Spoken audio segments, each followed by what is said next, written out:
Welcome back to Quantum Conversations. My name is Sarah, and today my co-host Carrie Bennett and I are going to be making these complex topics of quantum biology and circadian biology understandable to the everyday person. Thank you so much for tuning in. We ask that if you are listening on audio only, that you take a moment to leave us up to a 5-star review. And if you're on YouTube, leave us a like, leave us a comment. It will help to get the show out to more people. And before we jump into today's topic, just a quick reminder to head down to the show notes and check out my free resources as well as Carrie's free resources.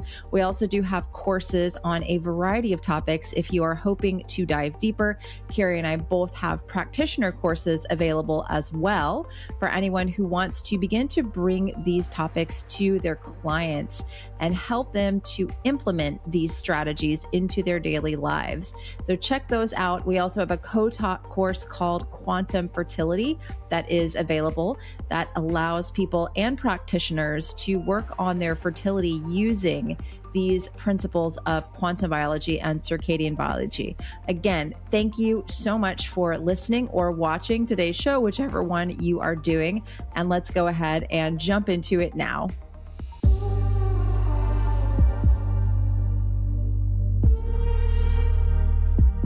Hello, everyone. Welcome back to Quantum Conversations. Carrie and I are super excited to have another guest episode. Today, we have Dr. Tyler LeBaron to talk all about molecular hydrogen. So welcome to the show, Dr. Tyler. Well, my pleasure. Thanks for having me. And I know we had our podcast earlier, Sarah. That was fun. And Carrie, of course, we had a fun conversation a few months ago. So this will be exciting. Yeah, we're thrilled to have you on because we've noticed in our communities, specifically, we've got fairly large communities, right? And so if we start to notice something that we like personally, and then maybe with our family, we start to promote it. And that's one of the molecular hydrogen has been one of those ones that we are just like, wow. Time and time again, people are starting to utilize molecular hydrogen, either through drinking more of it or inhaling it. And we can talk about all the different modalities, the tablets, and they're noticing some major improvements all across the board, like a lot of different things that we can talk about. And so that led us to really want to bring on the expert in molecular hydrogen to talk about what's going on with these people potentially. What are the mechanisms at play? And then also, I think we want to maybe dispel some myths as well, because we get some really good questions. And I put a story out on my Instagram the other day about asking you specific questions. And a lot of the questions, I think, are the myths we hear. Like, what about deuterium? What about heavy metals? Are the tablets really worth it? Things like that. So I think we can dive into that at some point as well. Yeah, absolutely. I mean, hydrogen has been a passion of mine since about as early as 2009. Wow. So it's been a while. I've been at this journey. I've did my master's. Well, I got into biochemistry, actually researching hydrogen gas, and then my master's, then finally my PhD with my dissertation was on cerebral and cardiovascular diseases, and we use hydrogen gas in this whole area. So this has been, my life, for all of this. So I'm happy to talk about some of our research and especially if we can dispel some of the myths about hydrogen. But there are a lot of products and things out there. I come, as you know, from the Molecular Hydrogen Institute. We're a science-based nonprofit, so we don't promote any products or endorse anything. We don't do anything with products. We're just focused on the research and the awareness and education of hydrogen. So if you have, I guess, if your audience has hydrogen questions, they can refer maybe back to you guys or something. But we just, my focus is really so much on the research and academia side of things. Which is so helpful because when it's just the mechanism of action, what's happening when we see the hydrogen doing what it does inside of the body and not, by the way, here's my affiliate link, right? And so, no, it's super helpful. And that's why we're thrilled to have you on. So, Sarah, where do you want to start with hydrogen? I mean, let's start quasi-basic with this. I think our audience is fairly informed about molecular hydrogen, but can you talk about molecular hydrogen? Maybe it's bioavailability. Yes, what happens when we take it, Well, and I think actually a lot of the misinformation and misunderstanding with hydrogen actually stems from the very foundational properties of hydrogen itself. Because people become familiar with it because they hear it all the time. They try it, right? A lot of people are very familiar with cars, for example. But as soon as it breaks down, They have no idea where to even begin. Some people don't even know how to open up the hood. And I think we're in the same situation here with molecular hydrogen. People feel like they know it or understand it, but they actually have no idea. One of the most common questions I often get is, hydrogen water doesn't make any sense. Doesn't water already have hydrogen in it? Yes. That's a very, very important question. It's not a stupid question. It actually makes sense because water is H2O. There are two hydrogen atoms inside of the water molecule. So logically, from a chemistry perspective, it's like it doesn't make any sense because the term hydrogen water is just a term that we made up and we defined, but we never give that definition all the time. So what I like to do in my publications and when I'm speaking is I first define hydrogen water, which is as follows.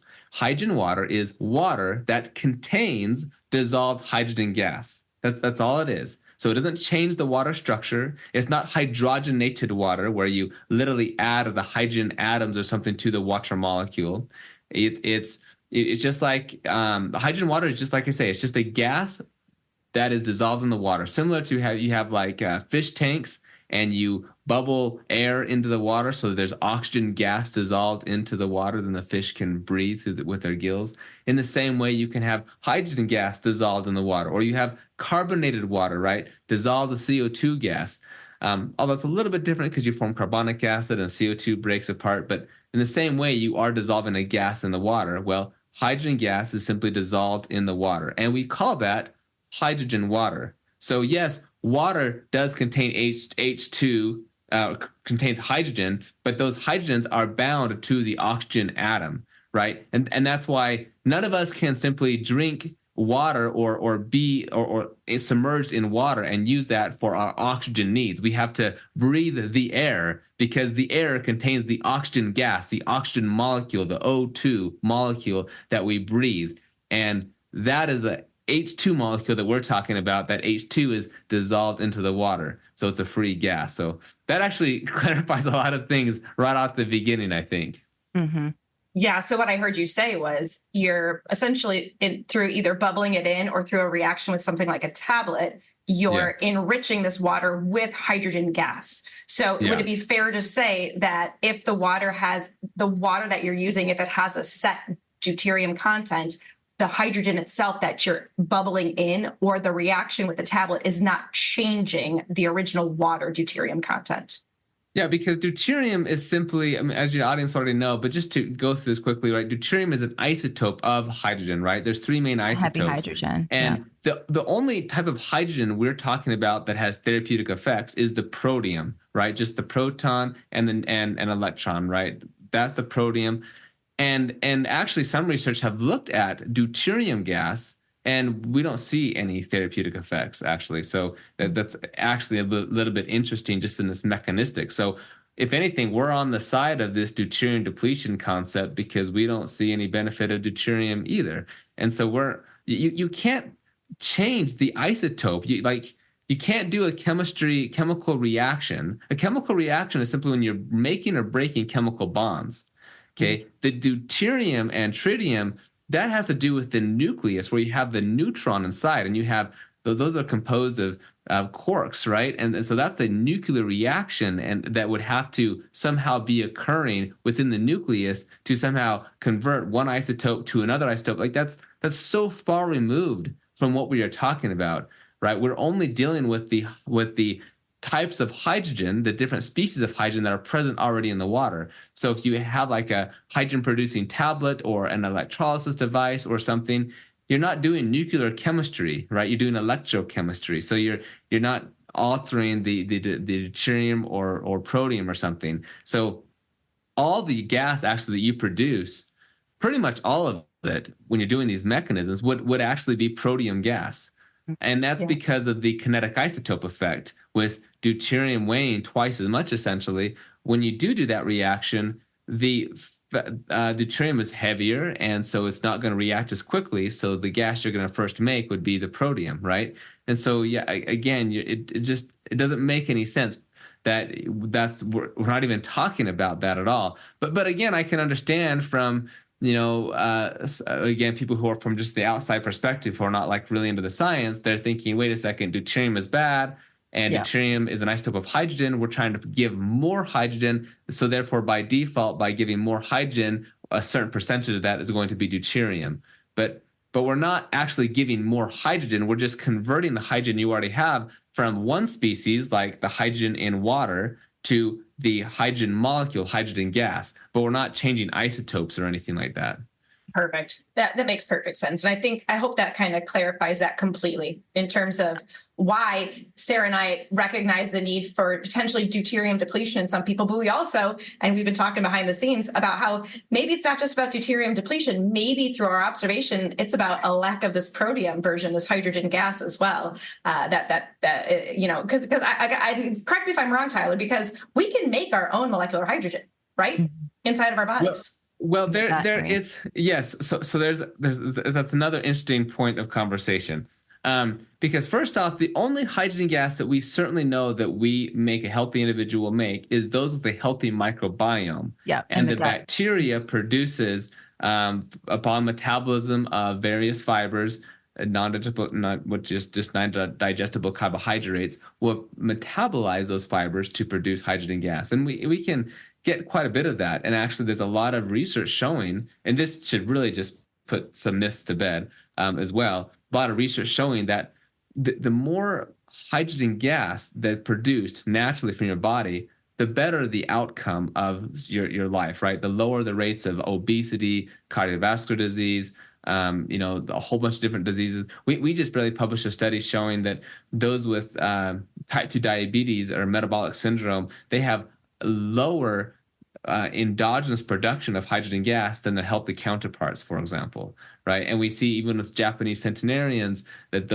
these ones who become Japanese centenarians, they have a higher breath hydrogen gas production, right? You have there's other ones like in Parkinson's disease that there's studies showing if you look at the bacteria, you analyze the fecal material and you can look at the bacteria and you can analyze the different types and strains, and with those with Parkinson's disease, they have fewer hydrogen gas producing bacteria than those without Parkinson's disease, right? Now, again, these are all correlational studies, but it's extremely important that they exist, right? If the correlation was inverse and it went the opposite way, and then we're trying to claim a benefit, it wouldn't make any sense, right?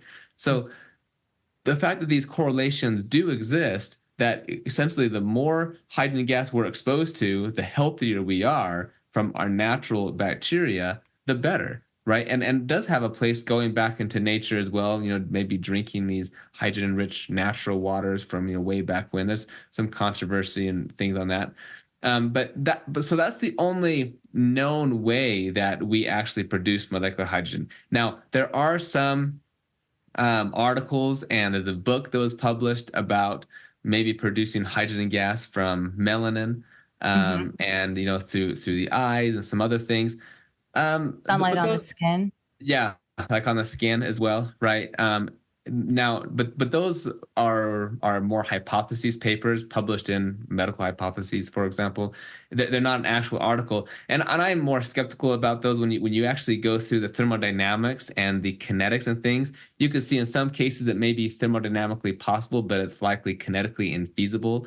So if there is any hydrogen gas produced in some strange way, more likely in the mitochondria, certain complexes under like a reductive type stress or something, then you could thermodynamically do that. It would be a very small amount, but there is an interesting evolutionary perspective because the mitochondria share a lot of the similarities of these hydrogenases, these hydrogysomes, which exist. That's the oldest I guess organism. The 3.8 billion years ago, where the archaea and bacteria, they're able to metabolize hydrogen as a fuel source as well as to produce hydrogen gas.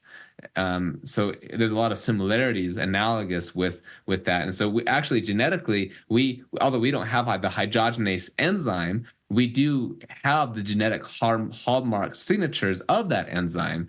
And so suggesting that maybe some of those primary targets that hydrogen works on still exist today.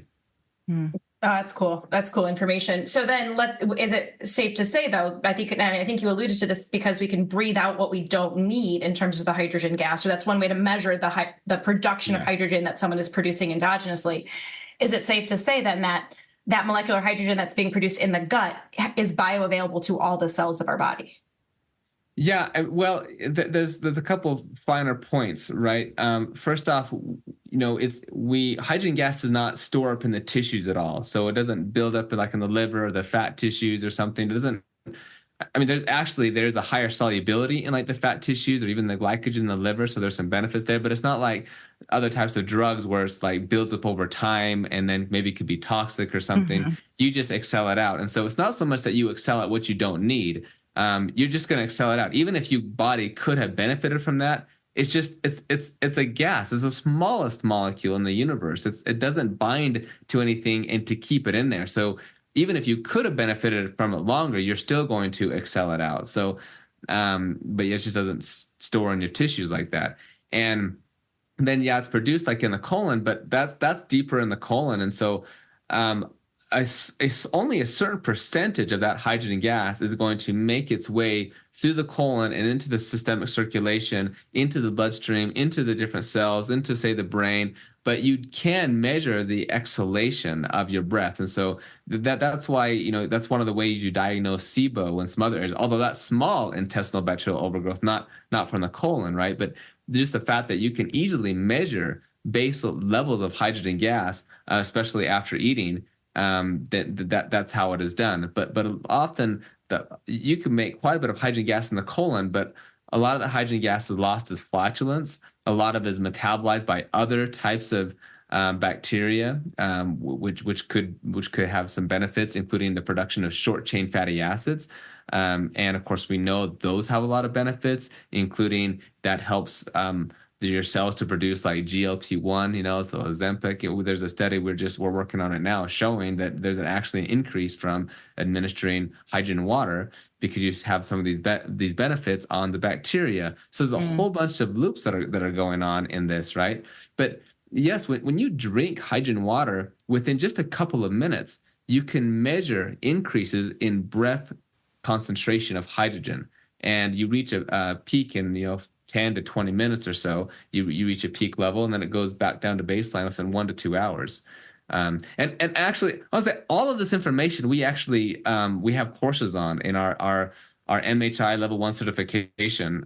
I think I talked to Sarah about we talked about on the call, but so hopefully your audience, they're interested in learning this kind of stuff. It's all there. You just go to our molecularhydrogeninstitute.org and you can learn this information. Yeah, those are great courses. I'm partway through it, but what I really like what you did with those courses is you set up the fact of even about how to read scientific research, right? You really actually help people kind of distinguish the good, quote unquote, research versus the stuff that might be a little bit biased or just doesn't have the strongest backing in terms of what it could look like clinically for people. So no, it's a great course. Highly recommend.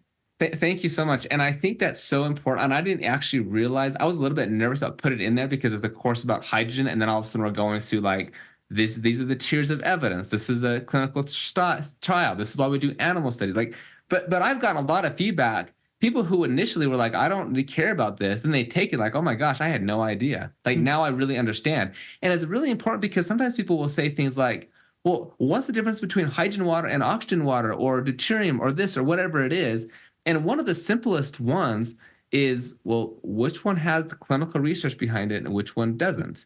And because for a lot of people, they just think, look, they both have scientific sounding articles on it. They both have what appears PhD scientists, smart people talking about it. They all have influencers talking about it. How is one to determine, right? But when you really understand the peer review process and what it takes to go through those and understand the different tiers of journals and quality, you can really quickly start using some just obvious levels of discernment to determine, okay, yeah, this one has evidence and this one is just somebody talking really good, but there's no evidence to really support that, including some of the. It's just crazy when somebody wants to dismiss the hydrogen as just this, crazy, I don't know, like this unsupportive field. There's no benefits to it or whatever. And they say, well, what about all the clinical studies that we have published, right? Now, typically, I will say there's a lot of very well-informed people, scientists, who will say hydrogen is a scam. But that's often because when they are introduced to hydrogen, they're told only things like, this is hydrogen water and it, cures cancer. Yeah. Two problems with that. Number one, what the heck is hydrogen water? They automatically are assuming water already is hydrogen, right? That just makes anyone's BS meter go off, right? And then two, it's going to cure something. And of all things, cancer, that's a very problematic. And so I think I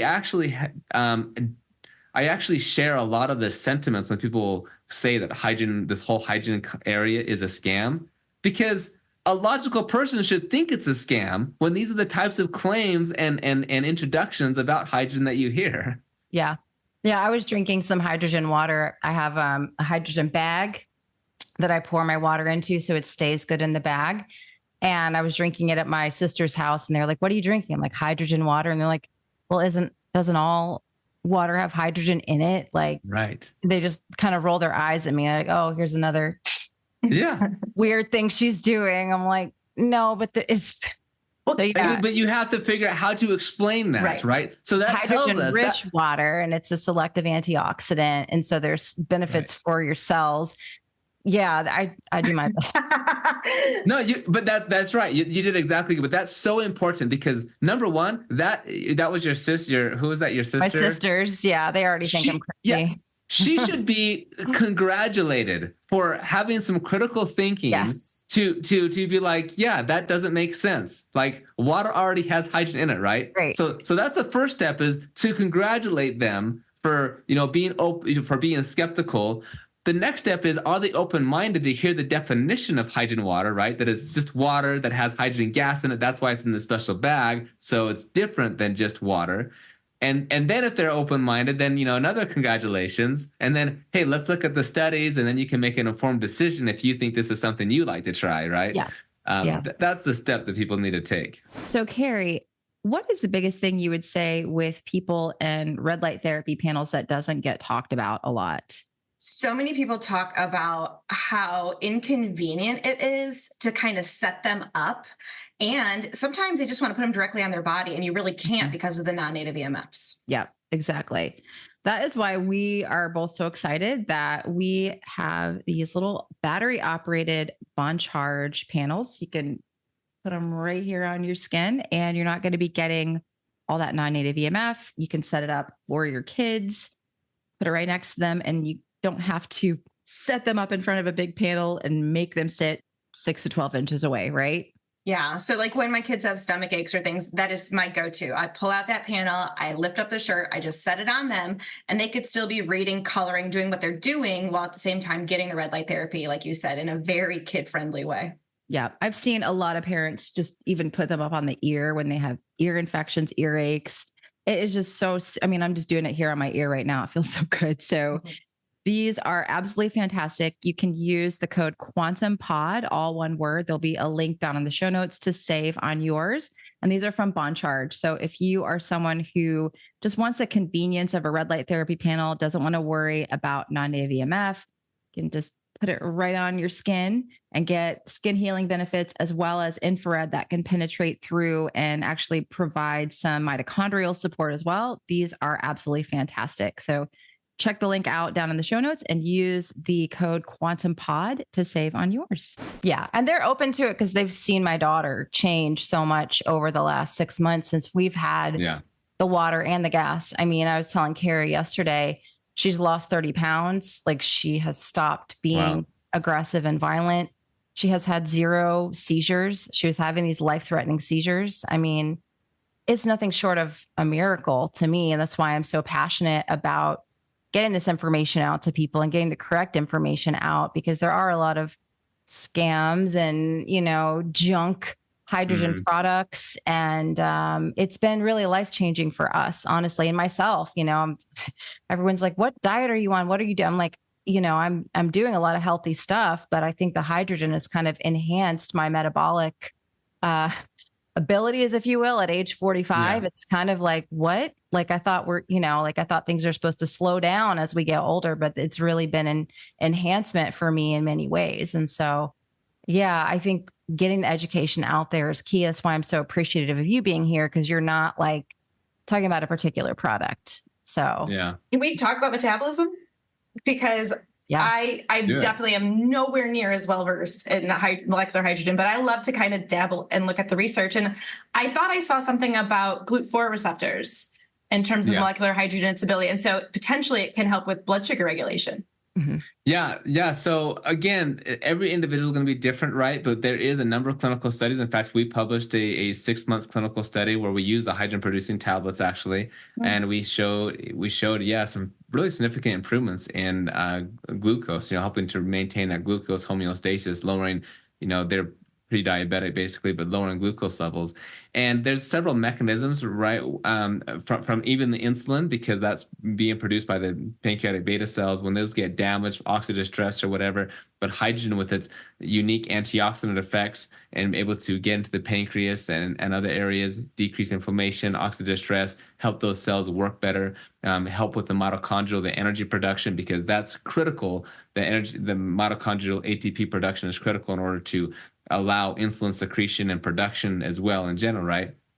And then you have the insulin, you can get like this insulin resistance. This is kind of an interesting area in general, but just on one side, sometimes with the resistance, when you have too much fat and problems with the cell and the membrane, it doesn't work quite so well. Well, hydrogen, its ability to help with metabolism and help improve like cholesterol levels and all of that. It can help with the resistance aspect. But the way that insulin works is it binds to the cell membrane, the receptor tyrosine. Anyways, it's an autophosphorylation cascade that when this happens, it brings out this glucose transporter, GLUT4 transporter in the muscles. There's different transporters, like 12 or so, but specifically GLUT4 is one that's very sensitive to insulin. And anyway, that's how insulin works. But it's interesting to your point with the hydrogen. Hydrogen also seems to have an ability to help upregulate the GLUT4 translocation, and it seems to do through this PI3 kinase mechanism, where hydrogen is able to interact with some of the signaling mechanisms intracellularly, and then bring out GLUT4 translocation to help bring shuttle glucose into the cell, where it can be stored as glycogen or used as fuel. Oh, that's fascinating. I know we're going to get this question because I have gotten it in my community before, because people have this fear of hydrogen. Well, I already have low blood sugar. I have tendency towards hypoglycemia. Oh, yeah. Is this going to cause an issue with my blood sugar regulation that way? But doesn't molecular hydrogen have more of an adaptogenic effect? I was going to say, yeah. Yeah, that's what it really shows in the literature, because it is a possible concern. I mean, it's a legitimate logical concern. It doesn't mean it's true, right? But it's something we should consider. But because of these different mechanisms, but in reality, when we look at the clinical studies, even with type 1 diabetics, right, where they can be more susceptible, especially after taking insulin or whatever, to this hypoglycemic effect, hydrogen does not seem to at all induce hypoglycemia. Even with people who maybe have hypoglycemia, it has other effects, because maybe it's going to help with glucagon production or help with other areas to help maintain an optimal level of glucose homeostasis. So it really is more of an adaptogenic effect. It's not like a drug that has one specific target, one mechanism is going to do this specific thing, and so if you take it, that's what you're going to get. It's not like that. It's operating on a whole realm of different areas, so you get this pleiotropic effects, and to help maintain the homeostasis of the body adaptogenically. Now, I think we're going to get this question too, so I'd like to preempt it. When you were referring specifically to that trial you did with hydrogen tablets, what did the dosing of that look like in that trial? Mm-hmm. So we used a pretty high dose in that case. In fact, they basically took 3 tablets every single day. Only 3. Okay. Yeah. So it wasn't, well, because when compared to most studies, even one of those tablets would provide more hydrogen than most clinical studies do. because they do produce a lot of hydrogen gas. That's why when you drop it in there, you see so much hydrogen gas, because it saturates the water. And the saturation point is only about 1.6 milligrams per liter. And so now it's coming out of solution. And so you have all this other gas that's in this suspension and quasi macro bubbles that you can visibly see, and then it's going to disappear within a few minutes. So you're going to end up losing most of the hydrogen gas because it's not fully dissolved in the water. And so in the clinical study, you drop the tablet in, and as soon as the tablet basically raises to the top while it's still all cloudy, that's when the subjects would drink the water to get the most amount of hydrogen gas in there. Otherwise, like I said, they end up losing a lot of it. But if you do it that way, then you do end up getting more hydrogen than the majority of most other clinical studies, just because you are providing so much hydrogen. But we think that there's pretty much no evidence that a lower dose of hydrogen is more effective than a higher dose, at least in terms of hydrogen water. And so we're thinking, okay, if you can do this, multiple doses per day and reach a cellular concentration, at that reaching that threshold multiple times throughout the day, that could be potentially more effective. Because again, like we mentioned earlier, with the pharmacokinetics of hydrogen, when you drink hydrogen water, you start seeing it in your breath in just a couple of minutes. I mean, it goes through the body very quickly, and then reaches a peak level, and then it goes back down within an hour or two. So that means it's not in your body the entire time, and so that means we can spike it again, a few hours later, and get that spike of hydrogen, reach that therapeutic threshold, and then we start influencing microRNAs and protein phosphorylation cascades and other things that will then continue providing benefits long after the hydrogen gas has already been expelled from the body. So I've been playing around with a new tablet that you actually, from a company that you actually swallow it, and the tablet then interacts with stomach acid. Are you familiar with that particular one? There's a number of those out there, but I'm not sure which one. I can say the brand. This is the Axiom H2 one. Okay. I mean, I'm just wondering if if any research has been done on that particular method of delivery.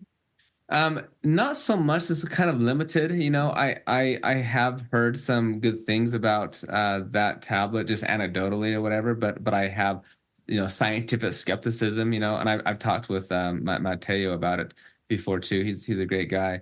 But some of the concerns, though, is in general with most of the research is on hydrogen water. And so we're getting these spikes, and it goes back down. And that could potentially be important to maximize the therapeutic effects of molecular hydrogen. There was one study published at Nagoya University where I did my early research back in 2013. And there was in Parkinson's disease, but when they gave hydrogen water, or they gave lactulose, which is a carbohydrate, not a digestible carbohydrate, but that lactulose would provide a lot of hydrogen gas for 4 to 6 hours, right? So it's extremely more hydrogen gas than you would get from drinking hydrogen water. And they also gave inhalation of hydrogen gas for 24/7, so constantly exposed to hydrogen gas. And in the end of the study, the only group that showed benefits was the group that drank hydrogen water, not from the other methods. Even though they were getting order of magnitude more hydrogen from the lactulose, right, the constant exposure, or the inhalation. And so this may speak to potentially its importance of having these spikes in that concentration, right? Maybe like exercise, you're going to do a vigorous exercise, and then you're going to rest and recover and then do it again, right? Or maybe red light therapy, or and other modulating type therapies out there. That's an important mechanism instead of just a constant exposure, or else you get this habituation that comes in, right?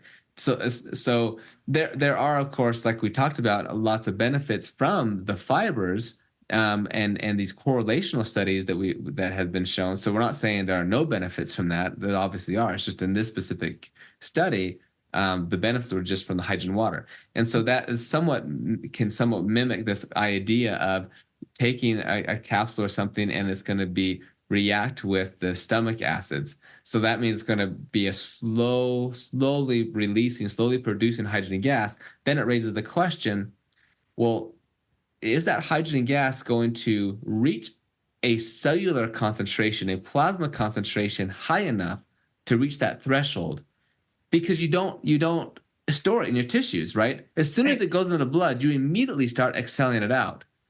So it's possible with a tablet that, I'm not saying that one, but I'm saying it's possible in these types of scenarios that it never reaches that critical threshold to start eliciting these benefits, right? And then if you were to make it react faster, so like the other hydrogen producing tablets you just add to water and then swallow those, which you could do, I have done, we just probably not recommended because it's a vigorous reaction. It's exothermic, and maybe you're going to like burn your esophagus or your stomach or something. So that's probably not recommended there either, right? So it's possible that something like this that's slowly reacting, or just like with fibers or whatever, that those will have some benefits in certain ways, and then, but maybe not in other ways, But so I recommend that more clinical studies should be done on that, as well as understanding the exothermic aspect of that reaction, and then what is the total dose of hydrogen. There's some calculations that need to be done in order to determine its clinical efficacy. Very helpful. Thank you. Yeah. And then maybe we could talk a little bit about the hydrogen tablets and heavy metals, because that's something that a lot of people, I know we talked about this on my podcast, but just, I like to make sure that we have fully addressed the whole tablet thing. Cause I've heard that. I've talked to people who say it's a big problem. People freak out about the ingredients in the hydrogen tablets. I prefer drinking the water just because tastes better to me. But when we're talking from a therapeutic standpoint, like how concerned do people need to be about the heavy metal issue?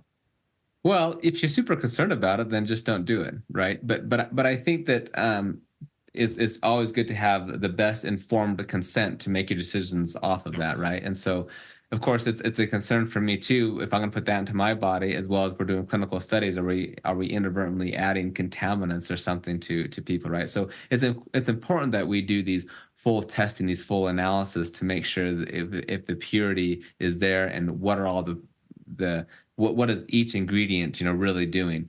And it's actually pretty simple. When we could just go through some of that a little bit.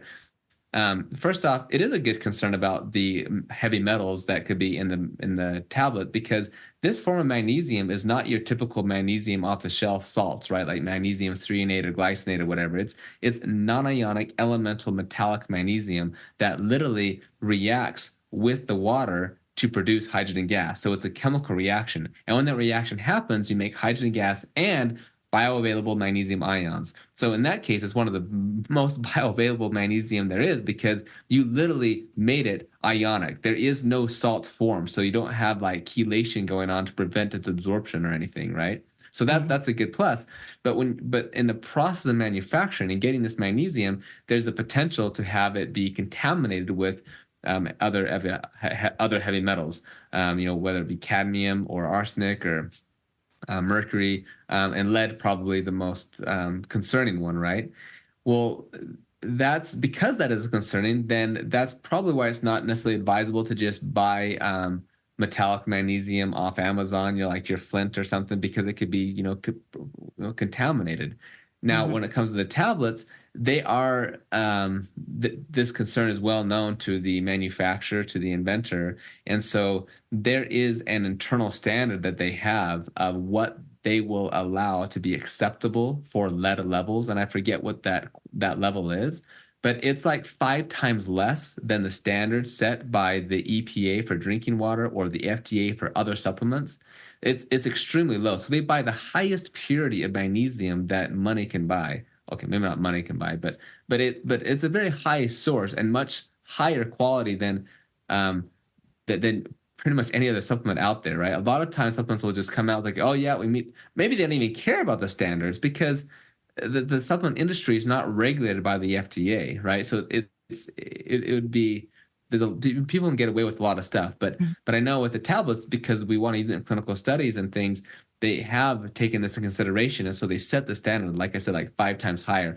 And unfortunately, I think what happened was their C of A or something was released, or their internal standards was released, and one of the batches of the tablets came in, and it was a little bit close to that upper limit of pass or fail, but it passed, so it was fine. So it was still 5 times like lower than other government authorities would allow, but it was still fine. But people misinterpreted that, and they thought, oh, well, this means that if you just take 2 tablets, then you're going to be way overdosing on lead or something. I mean, you're going to get way more lead by, I don't know, eating chips or something, from the supermarket than you would from getting the tablets in that case, right? So I think it was just, I think the concern was valid. It was just maybe a misinterpretation and misinformation, and I think that kind of got spread a little bit. And so I came across that, and that was one of my first questions, like, well, okay, well, anyway, I just wanted to investigate that, and so that's what I had learned about.